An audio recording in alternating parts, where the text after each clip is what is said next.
Alright, hello everybody, and welcome! So today I'm going to be doing another round of my Resonance Teaches Rookie Players series, which has been, I temporarily discontinued that. It's been a little while since I've done that, but of course, if you missed out on the last couple of those episodes, you can find them all on my YouTube page. But basically, what I'm going to be doing here is I'm going to be spectating a 3v3 between some of my lower rated viewers, and I'm going to be giving them a little bit of pointers and constructive criticism on their play, telling them what they do right and what they do wrong, so that hopefully they can all learn a little bit of something and become just a little bit more comfortable in their level of play. So we are going to start this in just a moment, as I see that Aoe2 has gone crazy. Hopefully that resets. Oh my! Well, I'm gonna assume that it fixes itself shortly, because I'm not actually dropping any frames. So. Aoe2, guys. Aoe2 HD is a weird game. It works in mysterious ways.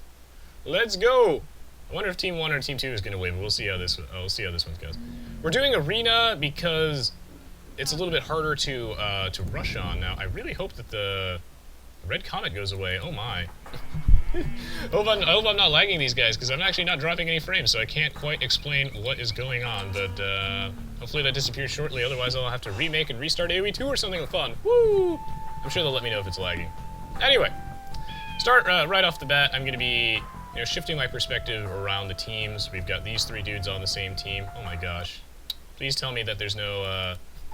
please tell me that they're not lagging too bad, because I fear for them. Anyway, what do you want to do? Is you want to start by building two houses right off the bat, which is good to see. I see that everybody has built, let's see, two houses. That's good, that's good. Good. Looks like everybody has actually built two houses to start off with, and then they're all going to be transitioning onto their cows, which are usually sheep, but in this case they're cows, because we're playing on the Forgotten expansion to Aoe2. So you're going to put about 6 villagers on the sheep right off the bat. Why? Because that's the amount of villagers that you need specifically to sustain villager production. So what this means is that they will be basically getting a stable flow of 50 food. Wow, what is... I wish I could chat with these guys right now and ask them if we need to restart, because... I just checked. My ping to everything else is fine, but maybe Aoe2 has just gone crazy. I have no idea. I wish I could ask them right now. Maybe one of them is listening. I hope one of them is listening and they can tell me if everything is okay, because I won't know. That concerns me. That does concern me. Should I remake? I don't know, guys. Should I remake? I have no idea. Anyway, it's good. Okay. Maybe it's just a visual error. Thank you, Jim Bob. You good? Alright. I'm assuming it's just a visual error, because I haven't dropped a single frame, guys. Alright, sorry about the off-topicness. Gotta get all of that out of my system. So anyway, good to see them with the 6 on food right off the bat. That's what you want to continue sustaining your villager production. What's also good to see is that so far every player here appears to have only harvesting from 1 cow at a time. This is good. That way, as you're aware, the food from these animals does decay over time, so if you're harvesting from only 1, you lose a little bit less food to the void, which is pretty nice. So seeing them all harvest from 1 is nice. It doesn't make like a massive difference, I guess, but every little bit counts as you move on and up to the higher level of play. I can't help but notice that this purple fellow right here happens to be oh, whoops. I meant to reset the scores. So his map is like very bugged, it looks like. In fact, Teal's as well. Their tree line is like really far away. Maybe Teal's is a bit more reasonable, but Purple's actually completely separated from the tree line, which is kind of absurd. I think that matters quite a bit. I think his map is actually really bad, because it's going to be really hard for... He's probably going to have to, like, wall, this side and this side to protect his little wood line, actually. So he's in danger of being raided, even. Okay. So when I look at everybody else's build orders, now I can start to see just a little bit of weird things going on here. I see that he's got these villagers on the wood over here, and now he's got 5 on wood total. Not quite sure that's optimal here from Venom's build. I feel like he is floating a lot of wood that he's not really going to need, but it is nice to see him, luring the boar and getting that there. But usually you want more than 5 villagers on your boar. Hello, Augusta Caesar. Welcome to the stream. Alright, yeah, that sounds good, Bazooka Donkey, yeah. I'm assuming it's just a visual bug because I haven't dropped any frames yet, and when I check my ping, it is normal, so I'm assuming it's just a visual thing. Anyway, so usually you want more than 5 villagers on your board, that way you get the most food out of it, you know. Usually like 6 is a good number, 5, not usually so much. And when I look at the score discrepancies here, I want to see if this is more of a scouting thing between Venom and Jim Bob, or there's maybe something else going on here. So we've got 15 population here from Jim Bob, and if I look at Venom, he's actually on 16, okay. I want to make sure that every player here has their town center always working. Looks like everybody should be about to 17 pop right about now. At least that's what the top players have. Okay, so it looks like Sliver Scoop Dog right now has been... Ooh, he lost a villager here to the board. That's really unfortunate. That's really unfortunate. I hope he got Loom before that, because I did not actually check. But usually, here's the thing. If you are hunting your boar, and you're not very confident in your micro skills, or if there's like some heavy delay in your match, you definitely want to get Loom beforehand. Like delaying Loom can give you a huge advantage, and you will see a bunch of the top players delay Loom, and they will, you know, lure their boar without it, so they'll shoot the boar twice. It's important that you shoot it twice so it doesn't lose aggro. You pull it back to your town center. Much more efficient to lure the boar, walk it to your town center, rather than just harvest it from where it is or build a mill there. Saves a lot of resources, blah, blah, blah. It's efficient. You'll see them delay Loom because Loom, the time it takes to research it is actually exactly the same amount of time that it takes to create a villager, so it can actually give you a big edge. It's basically like having another villager if you skip out on it. However, if you lose the villager, then it's definitely not worth it, so it's something to keep in mind. Now, Darknix asked about my live stream schedule, so I'm going to be making it a little bit more clear. What I'm going to do is I'm going to make a separate little like stream module below my live stream, so if you head on over to my Twitch page and you just scroll down, I will have a schedule there. Some people have asked that I use Google Calendar. I might do that as well. So yeah, it's all going to be listed underneath my live stream as it's always been, but I'm going to try and make it a little easier to read, so it's all going to be on that schedule there. And in the meantime, I don't have any current plans to change my schedule, so you know, at least as of right now, I do every Friday, Age of Empires 2, and then, you know, on other random days throughout the week, I do other games, so I don't have any plans to change that, although over the next month or so, it might be a little sporadic, but hopefully you guys can handle it. Alright, looks like that's all cleared up, so awesome. Hello, the Beezy. Welcome, dude. Okay, so Dark Mage asked a very good question, and this is one of the reasons why I live stream this, is so that you guys can ask me questions and, you know, help give me topics to discuss. So he asked, how many villagers should you have before you go up to feudal, which is a great question, and I realize I'm rehashing some information for the players who have a more broad understanding of the game, but not everybody does, and hopefully something in here you do find very useful. So how many villagers should you have before you go up to the next age? Great question. Varies with what strategy you're going to do. Now this is arena, right? So how do you know what strategy you're going to go for? Well, think about it this way. You start completely surrounded by stone walls in arena, right? That's the whole gimmick of this map. So rushing somebody like really early on in the game doesn't really make sense. If I see anybody build a barracks in the in the Dark Age on arena, that's going to make me really sad, because what is that going to accomplish? Think of it this way. It's all about being efficient, right? And when you build that barracks and you start creating militia, what are you going to do with them? I mean, you could kind of attack Jim Bob. That's only because his map is weird. Normally, the trees are completely protected, right? So, ooh, nice. He gets the kill on the scout there. That's very good reaction speed from our friend Jim Bob. So, no early game rushing here. I don't want to see any early barrack shenanigans. Don't flush either. I don't want to see anybody in the feudal age, you know, building a bunch of archers and stuff. Because unless you're going for some sort of bizarre cheese... Oh my, he doesn't even have a gate to escape his base. That's interesting. You gotta love arena map generation. So what that means is, since we're not going for any rushing, right? That means we're going for fast castle age, and if you're going for fast castle age, you want more population before you go up. So it'll usually be, you know, 27, basically, if you're going for fast castle age. But you can definitely do a faster castle age than that. You can go up at 25 pop, which you'll see some of the top players doing on arena if you're going for like a super duper fast castle age. So you'll usually see something in the round of 25 to 27 population for a fast castle age. Obviously there's some room for variation here, but you'll see people sitting in the Dark Age just a little bit longer before they click up. And the reason is is that if you sit in the Dark Age for a longer time and you get a couple extra villagers, as you're researching the Feudal Age, those are extra villagers that will be gathering resources, and that allows you to stockpile more resources, so when you hit the Feudal Age, you've got more stuff. And since we're going for Fast Castle Age here, because you're not going to blow down these walls right until you have a siege workshop, it's pretty difficult. It's pretty difficult. It makes sense to go for Fast Castle Age, and if we want to go for Fast Castle Age, when we get to the Feudal Age, the plan is to have close to 800 food and 200 gold before you get there. And then you're going to build a blacksmith and a market right off the bat. If you do it right, you should have your economy set up so that you have close to 800 food, 200 gold, and just enough wood for your blacksmith and market, which you're going to build immediately, as we see King Dave doing here, which is good. And then you're going to try advancing to the next age. So you're going to want, about 25 to 27 pop. If you're going for like a Feudal Age rush, or like, if you're going for a Feudal Age rush, basically, you'll see anywhere from like maybe 20 population to 24, depending on what you're up to. More population would be if you're going closer to the archer side of things, and then less population if you want to open up with scouts or something like that. But you do not want to see any sort of Feudal Age aggression on Arena, usually. Now, you can do some crazy things, which I'm not really going to go into here, like you can, drop some aggressive watchtowers and do this tower hopping shenanigans, but that doesn't really matter for this. I don't think you'll ever see that in a low-level game. Now, I am really curious what the heck is going on here with all of Penguin's hunters. Maybe he's just going for these forage bushes. So, back to King Dave here.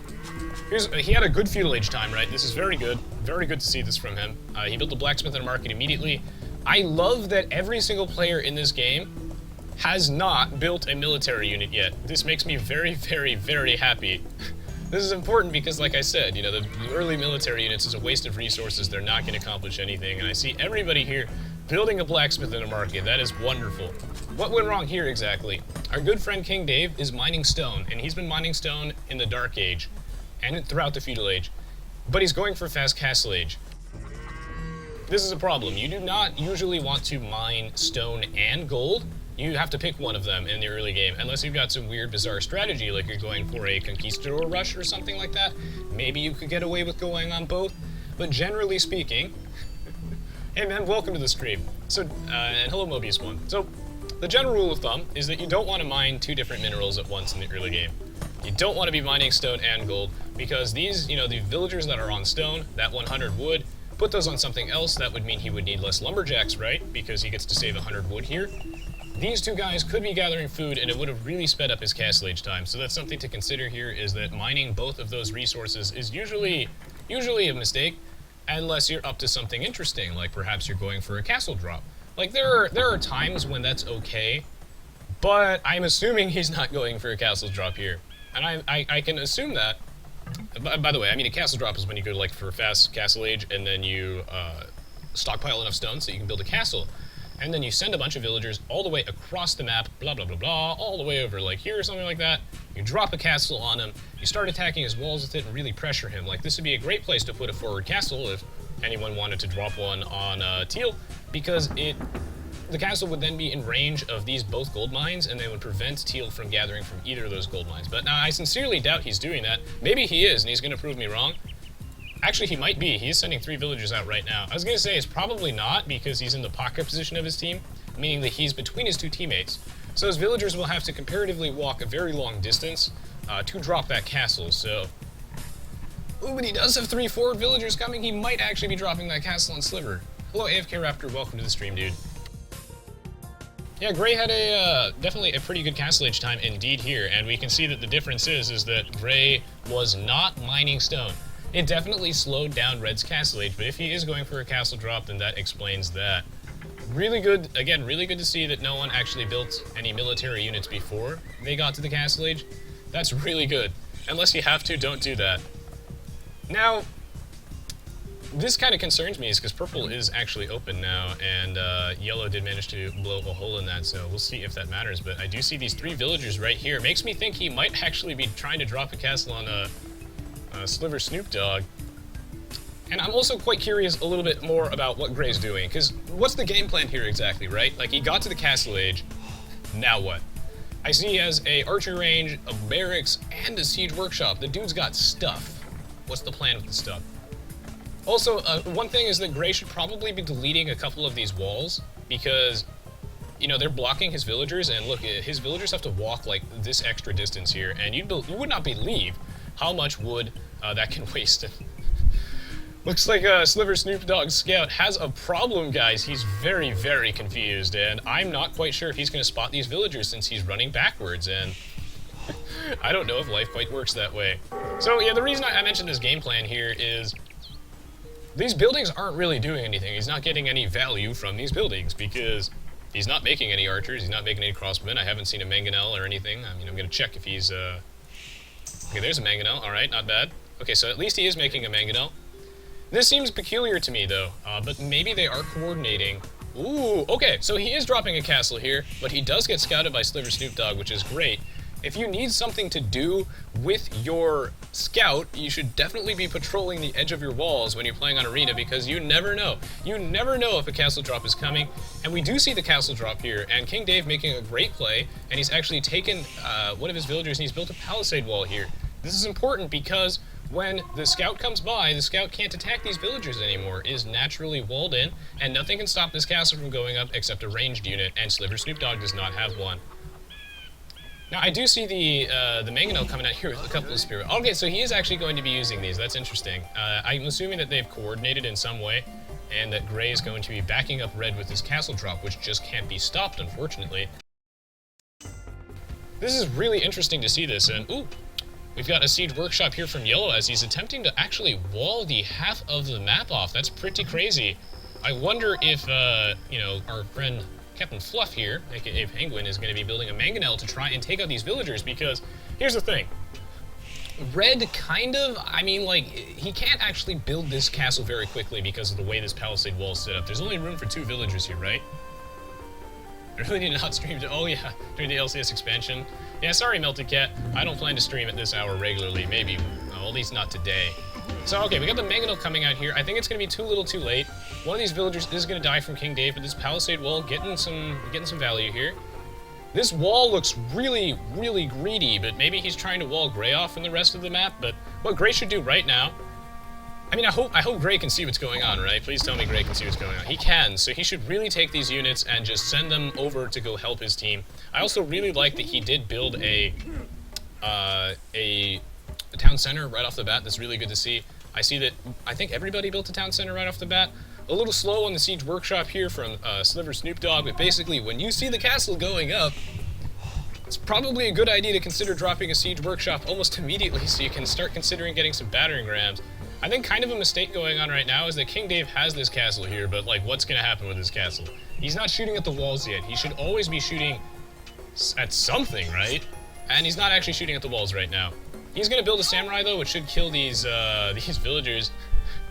Penguin here being super cute, he's just stonewalling his villager in here. I don't know what the point of this is, actually, but he's got this one villager in there, and the samurai aren't going to be able to kill it yet, unless he spawns one in here, which he's not doing.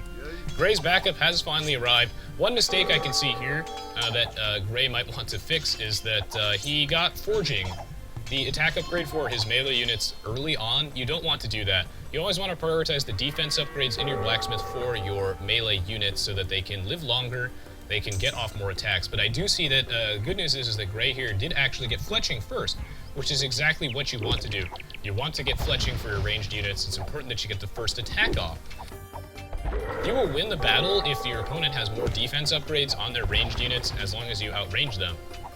Because you get the first shot off. And then with the melee units is that, generally speaking, you do more damage by being bulkier because you don't die before you get up to the ranged units. So you really want to have that level of defense upgrades here. And again, this is a very ambitious wall off. I'm not quite sure where he's going with the entire thing, but I kind of like the idea, I do.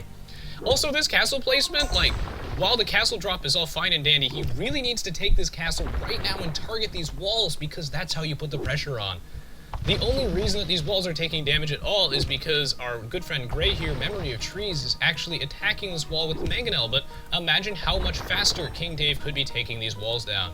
The problem is that because he's not attacking these walls, Sliver Snoop Dogg has plenty of time to get out some siege weapons to defend himself. He's already got 2 battering rams out, which is probably not enough considering that there's a bunch of units right here to protect the castle, but I mean, look how slow this wall's going down. This thing could have been Alright, there we go. He's attacking now, but he's attacking the wrong wall. There we go. Alright, he's doing it. Now, Teal's gonna try and repair this wall or put another layer, which I think is wise, but there's no way in hell they're gonna let him, right? They're gonna let him. Okay, so you gotta be really careful here. Well played, Teal. You gotta be really careful when you're going for this type of castle aggression, because your opponent, you know, might try something cheeky and wall behind that, so make sure you're keeping a close eye with your castle. Now, he did build a petard. That's nice. So now he's just in, which is really what you should be doing. Now, I would have put this castle, like, right here, honestly, a little closer to the walls. You want to leave some room between you and the walls, like 2 tiles, so that you can actually shoot at the walls, because your castle does have a minimum range, correct? But, you know, this way he would zone Sliver Snoop Dogg off both gold mines. And yes, it would have been a little riskier to move the castle a little further away, but it's definitely worthwhile. And now they're into Teal's base. This is really bad.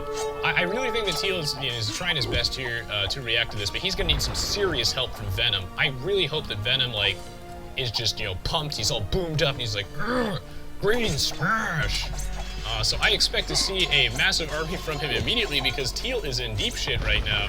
He's reacting as best he can, but something I think I would have done in this situation, and it's always a tough call to make, like, what do you do in this case? Your teammates aren't here to back you up. You know he's going to get through the wall. Sure, they did a little bit slow, but overall, the enemy team executed this pretty well. What should you do? You've got options. What I would have done, because there's no way he could have walled, like, this area off unless the enemies were AFK, is maybe just wall, like, from here to here like he was doing, right? Have another layer of stone walls back here, and he's the Slavs, right? So he gets fortified walls, I think. We should check this. He gets fortified walls, yeah. Okay, yeah, he does. Yeah. So then maybe research fortified walls from the university. I mean, during this time, I would definitely have walled another section of the base off.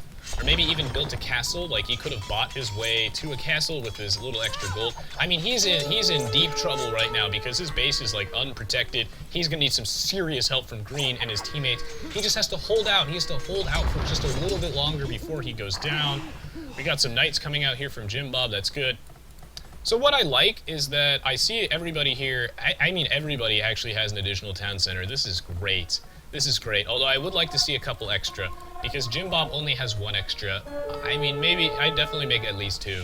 At least 2. I mean, keep in mind, guys, these guys are starting out, so we don't expect, you know, the perfect boom, of course. But, you know, it would be nice to have a couple additional town centers, and I do like that Teal has a bunch of them too. But, you know, he's got to watch out because these samurai are coming in here, and they're gonna do a lot of damage. They're gonna do a lot of damage. Oh my. Well, Venom is pretty boomed up. He's got a decent-sized economy, which we can see right here. He's at 119 out of 135. That's really good. That's really good. Whereas, you know, basically everybody else is not doing so hot. You know, Penguin for being Captain Fluff for being in the pocket here. Oh wait. Okay, so he has a bunch of town centers, but now, Now here's the thing. I don't know if this is where I would have put these town centers. They're also all idle. He needs to be making villages of all of these. Because remember, guys, the end game goal is to have half of your total max population of the game to be villagers, right? So you're gonna need it. You're gonna need a massive economy to continuously sustain troop production. You're gonna need it.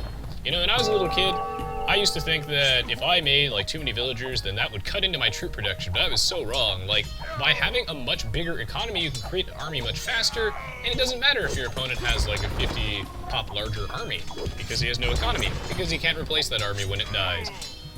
So this is really bad. This is really, really bad for them. The reason that I wouldn't put these town centers right here is because they're not really doing anything or protecting anything. I mean, this one is, but you want to put your town centers in a position, you know, like Sliver Snoop Dogg did, like right next to his wood line. Oh, good to see him walling himself off and building a castle. Maybe he can stall. You know, you see that these guys putting it next to their wood line. This is good. This is good. This is good. Like these are prime town center placements. You want to be protecting as many resources as you can. So you want to be, you know, next to, like, the wood line almost always, and then maybe next to gold too, if you gold or stone mine, and the wood line if you can, you know, kill 2 birds with 1 stone. That's perfect. That's absolutely perfect. Now, these town centers aren't really doing anything. In fact, they're completely exposed. They're out in the middle of nowhere, and perhaps this would have been okay if Penguin actually finished his wall, but you guys would be shocked to hear that Penguin was not able to actually finish his wall off here. Because he had to go straight into the enemy, and I mean, I can't help but notice that it would be so much safer to set up his economy back here because, look, his economy is right in the battle zone right now. This is not okay. He also can't saturate this town center with farms at all because he's basically walled the entire back of the town center. This is just not where I would have set up my economy. You see all these dead bodies, guys? Some of those are villagers. These villagers should not be here. Mr. Villager, this is no place for you. So I probably would not have put my town centers right there, maybe in the back of my own base. Good to see him putting down another TC in his base. This is good. Remember, guys, the most important thing you can do to improve your level of play, and I say this all the time, but I'm going to keep saying it because it's important. I'm not going to talk about it forever, but I just try to bring it up every now and then because it's super important. Make sure your town center is always working. Should always be creating villagers doing something, right? Always be creating villagers, researching technology, advancing to the next age until you got half the max pop of the game to be villagers. And this is a 300 pop game, so I'd like to see 150 villagers from everybody, but you know, 100 is fine too, and I don't think that these guys have 100 villagers yet, at least most of them don't. I think Venom actually does, or at least it's close. At least it's close, yeah, Venom is at about 117 pop. Another thing I want to talk about, guys, is smart unit choices. Smart unit choices right now, because this is not working so hot. So here's what I like to see so far. Purple here, he is the Franks. And what he did is he was like really smart. So what Jim Bob did is he was like, alright, what am I gonna build? Franks, cavalry civilization, knights plus 20% hit points. Nailed it. We're making knights, boys. Because they're obviously a cavalry civilization and they get, you know, really strong knights. In fact, they get the strongest knights in the game, so it makes sense to build those. Now, here's what doesn't make sense to me.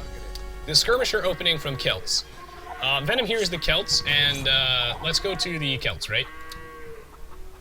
Okay, he doesn't get Thumb Ring. That's interesting. Archer range already looks like it's missing a bunch of things, but, you know, maybe he gets Bodkin Arrow. Uh-oh, we don't get... Oh, okay, so we don't get Bracer, and we don't get Ring Archer Armor. That's bad. So, we don't get Thumb Ring, Bracer, or Ring Archer Armor. So, clearly skirmishers on the Celts are not their strongest unit. And when you're choosing what units to make here, you want to be making units that meet the following criteria. One, they're strong for your civilization, so the skirmishers already failed here. Now it's okay to make skirmishers on Celts sometimes, because again, there's 3 criteria, right, that we're working with. I'm simplifying a little bit, but roll with it.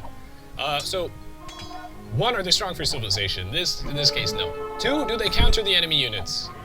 No, they really don't.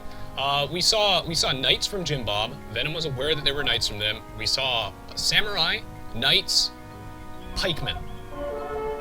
Skirmishers are only okay against pikemen. That's basically it. They get absolutely slaughtered by samurai, and they get owned by knights on 18 different levels. So perhaps that was just not the right choice. And then the third one is, do they complement other units you're making?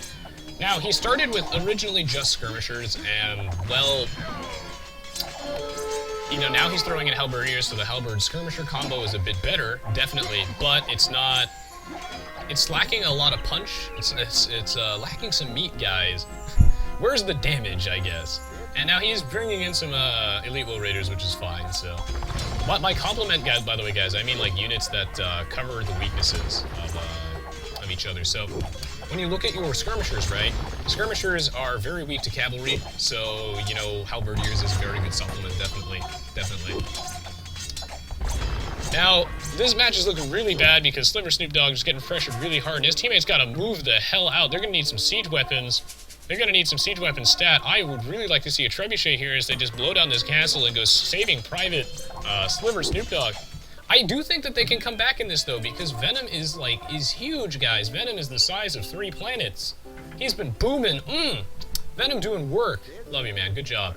He's also getting upgrades for his stuff, and what I like to see is that Venom here was prioritizing fletching, Bodkin Arrow, all these ranged upgrades, but you're going the wrong way, man. Oh my god, go to the left, dude.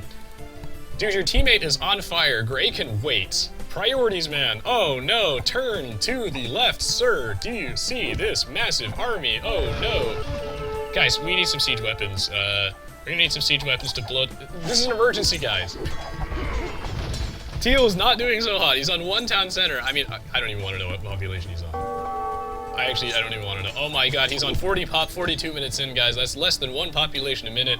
Somebody save this man. You're going the wrong way.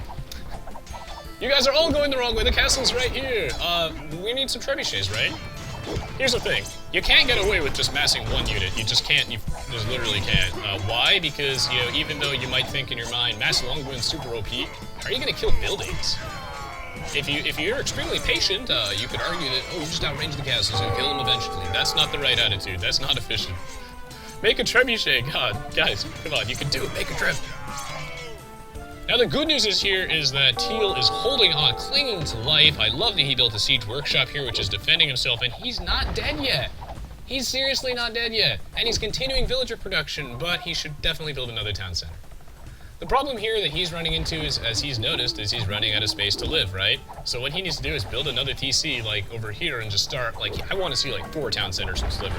Like, super boom, worm your way back in. Guys, Gray's right here. Someone save Teal, for the love of God. He needs help, boys. So, the Halberd Skirm combination, guys, I love my Trash and Siege as much as the next guy, but here's the thing. They're not always the answer. They're not always the answer. Your opponent is making mass Samurai. Samurai, you know, sure, they have an attack bonus versus unique units, and these are not unique units. Conquistadors are. Conquistadors are a great choice here, because Gunpowder, good versus Samurai, because they're infantry. But Samurai still have an attack bonus versus Conquistadors, so it's not the most ideal matchup. But when I look at the Halberd Skirm combo here, it doesn't make any sense to me. I like to go for the Trash and Siege thing when I'm going for sort of a slow push, and they're decent against the units my opponent's making. And great to see Sliver Snoop Dogg putting down more TCs. This is good, because he's claiming his base back. Now the #1 priority is to just build back up. And great to see that Venom here is blowing down that castle. What I want to see, though, is more on the lines of counter units from these guys. Oh, good. Okay, good. Venom is now building some long swordsmen. That is perfect, because champions are okay against Samurai. That's fine. Trash and Siege is usually pretty good, but you are the Celts, so your skirmishers are pretty bad, and in this case, well, Jim Bob is the only guy making Cavaliers, which your Halberdiers will absolutely destroy, but everybody else is just making Samurai, and that's not really going to cut it. Now, this is a little bit better. This is what I like to see from Gray, is he's backing up its Trash and Siege with some power units. Maybe what Green needs is some heavy Scorpions to back up his Trash. Because the point of your, when I go Trash and Siege, there's a reason why I call it the Trash and Siege combo. Because my expensive units need to be protected by meat shields. Trash units, guys, are units that don't cost gold. Skirmishers, Halberdiers, and Hussars. So, you want those units to be protecting something, soaking up all that damage, and there's only army. You can't just make Skirmishers and Halberdiers and be like, I'm threatening, because you're not. You're going to need them to protect something, so when I build a bunch of Siege Onagers, I like to have a bunch of inexpensive units in front of them to soak up damage so that my Siege Onagers can wreck them.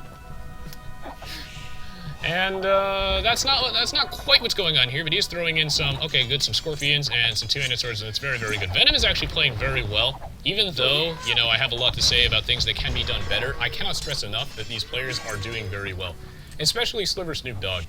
Like, this is really good to see, is that, you know, he walled off his base, like, towards the backside. He put down a defensive castle. He saved himself against 2 dudes. That's crazy. That's crazy. He put down the siege workshop. Sure, he would have died if his teammates never came to rescue him like they did. Still, he managed to hold on for such a long time. This game is not actually over yet. That's crazy. I bet you guys thought it was all over. Good to see as well.